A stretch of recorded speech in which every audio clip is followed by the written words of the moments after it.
நம்புனா நம்புடா, இத பத்தி எனக்கு எதுவும் தெரியாது. அதுதான் இன்னைக்கான ஹோம்வொர்க் உங்களுக்கு. ஆனா, அத எப்படி பண்ணணும் அப்படிங்கிறத இப்ப நான் சொல்லிக் குடுத்துர்றேன். வழக்கமாவே நம்புனா நம்பு அப்படிங்கிற வார்த்தைய நம்ம நெறைய இடங்கள்ல யூஸ் பண்றோம் தமிழ்ல. அதற்கான வார்த்தை இங்கிலீஷ்ல என்ன அப்படின்னா, பிலீவ் இட் ஆர் நாட். இந்த சென்டென்ஸ சொல்லிட்டு, இதற்கடுத்து நீங்க என்ன இன்ஃபர்மேஷன் சொல்றீங்களோ அத ஆட் பண்ணிக்கலாம். புரியுதுங்களா? Believe it or not. இது ஒரு ஃபிக்ஸ்டு ஃப்ரேஸ். அத மாத்தவே வேண்டாம். ஓகே? பாருங்க.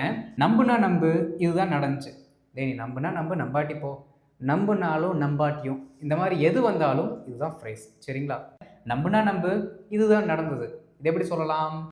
happened. Believe it or not, this is what happened. Believe it or not, this is what happened. அடுத்து பாருங்க.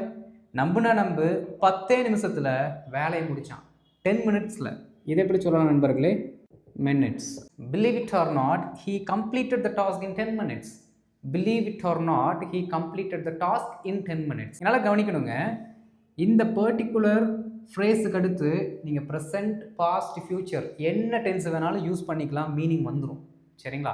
ஏன்னா இங்கே நம்ம பாஸ்ட் யூஸ் பண்ணியிருக்கோம். This is what happened, he completed, past use பண்ணியிருக்கோம். இப்போ ப்ரெசன்ட் யூஸ் பண்ண போகிறோம். எப்படின்னு பாருங்களேன்.